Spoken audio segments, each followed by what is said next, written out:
Bab 5. Wirausaha produk kerajinan untuk pasar global. Kemasan sebagai bagian penting kerajinan untuk pasar global. Kemasan untuk produk kerajinan berfungsi untuk melindungi produk dari benturan dan cuaca, serta memberikan kemudahan membawa. Kemasan juga berfungsi untuk menambah daya tarik dan sebagai identitas atau brand dari produk tersebut. Fungsi kemasan didukung oleh pemilihan material, bentuk, warna, teks, dan grafis yang tepat. Material yang digunakan untuk membuat kemasan beragam bergantung dari produk yang akan dikemas.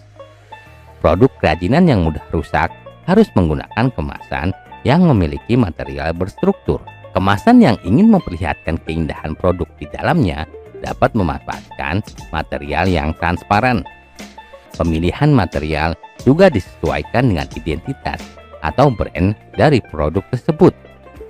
Produk hiasan yang ingin dikenali sebagai produk alami akan menggunakan material kemasan yang alami pula. Daya tarik dan identitas selain ditampilkan oleh material kemasan juga dapat ditampilkan melalui bentuk, warna, teks, dan grafis. Pengemasan dapat dilengkapi dengan label yang memberikan informasi teknis maupun memperkuat identitas atau brand. Kemasan produk kerajinan berfungsi melindungi produk dari debu dan kotoran serta memberikan kemudahan distribusi. Kemasan yang melekat pada produk disebut sebagai kemasan primer. Kemasan sekunder berisi beberapa kemasan primer yang berisi produk. Kemasan untuk distribusi disebut kemasan tersier. Kemasan primer produk melindungi produk dari benturan dan kotoran, serta berfungsi menampilkan daya tarik dari produk kerajinan, serta memberikan kemudahan untuk distribusi dari tempat produksi ke tempat penjualan. Perlindungan bisa diperoleh dari kemasan tersier yang membuat kemasan beragam, bergantung dari produk yang akan dikemas. Kemasan produk kerajinan sebaiknya memberikan identitas atau brand dari produk tersebut atau dari produsennya. Kemasan untuk produk global hendaknya melindungi produk pada saat distribusi. Kemasan produk yang memiliki pasar sasaran wisatawan haruslah menarik karena produk kerajinan tersebut berfungsi sebagai cenderamata. Bentuk kemasan harus serasi dengan produk kerajinannya. Kemasan cenderamata dapat dibuat sederhana dan menarik, tidak harus terlalu mewah atau mahal. Penghitungan harga jual produk kerajinan untuk pasar global. Harga jual produk adalah sejumlah harga yang dibebankan kepada konsumen yang dihitung dari biaya produksi, biaya lain di luar produksi, seperti biaya distribusi dan promosi. Biaya produksi adalah biaya-biaya yang harus dikeluarkan untuk terjadinya produksi barang. Unsur biaya produksi adalah biaya bahan baku, biaya tenaga kerja, biaya overhead. Secara umum, biaya overhead dibedakan atas biaya overhead tetap, yaitu biaya overhead yang jumlahnya tidak berubah, walaupun jumlah produksinya berubah.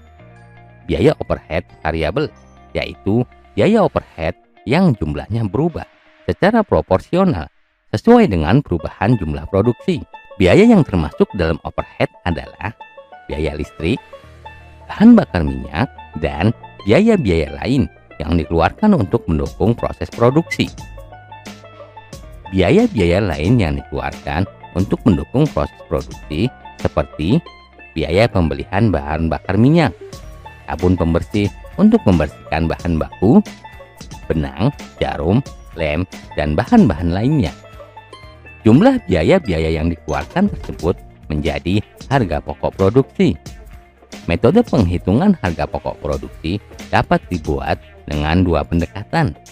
Pendekatan pertama adalah full costing dan pendekatan kedua adalah variable costing. Pendekatan full costing memperhitungkan semua unsur biaya produksi, yaitu biaya bahan baku, biaya tenaga kerja produksi, dan biaya overhead, baik itu biaya overhead tetap dan overhead variabel, serta ditambah dengan biaya non-produksi seperti biaya pemasaran dan biaya administrasi dan umum. Pendekatan variable costing memisahkan penghitungan biaya produksi yang berlaku variabel dengan biaya tetap. Biaya variabel terdiri atas biaya bahan baku, biaya tenaga kerja produksi, overhead variabel, ditambah dengan biaya pemasaran variabel dan biaya umum variabel. Biaya tetap terdiri atas biaya overhead tetap, biaya pemasaran tetap, biaya administrasi tetap, dan biaya umum tetap. Harga pokok produksi dihitung dari jumlah biaya yang dikeluarkan untuk memproduksi sejumlah produk.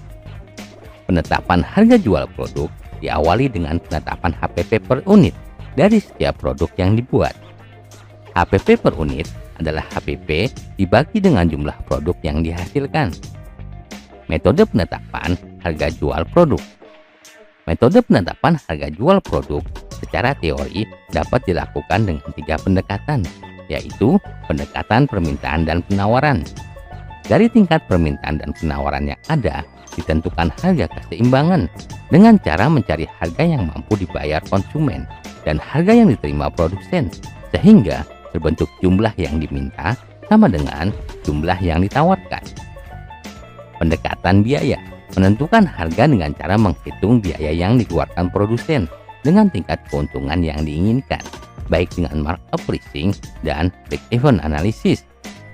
Pendekatan pasar merumuskan harga untuk produk yang dipasarkan dengan cara menghitung variabel-variabel yang mempengaruhi pasar dan harga, seperti situasi dan kondisi politik, persaingan, dan sosial budaya.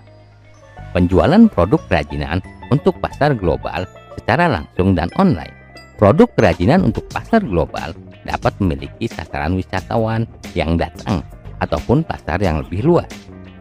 Penjualan kepada para wisatawan dapat dilakukan secara langsung dari produsen pada wisatawan ataupun dengan sistem konsinyasi dengan menitipkan produk kerajinan pada toko souvenir. Penjualan kepada pasar yang lebih luas dapat menjangkau tidak hanya konsumen yang datang, melainkan juga konsumen yang di luar kota, luar pulau, bahkan luar negeri. Pemasaran dan penjualan dengan jangkauan yang luas dapat menggunakan media online, yaitu dengan internet. Pemanfaatan teknologi internet memungkinkan produsen melakukan pemasaran dan penjualan langsung. Produsen memasang gambar dan informasi mengenai produk kerajinannya pada sosial media atau website. Gambar dan informasi harus menarik, dapat dipahami oleh para calon pembeli. Pembeli yang tertarik akan berusaha untuk menghubungi produsen. Produsen dan konsumen selanjutnya akan berkomunikasi secara online, baik melalui email, SMS, WhatsApp, atau telepon untuk membuat kesepakatan pembelian dan cara pembayaran. Pembayaran dapat dilakukan melalui bank, sedangkan pengiriman dilakukan melalui jasa pengiriman barang.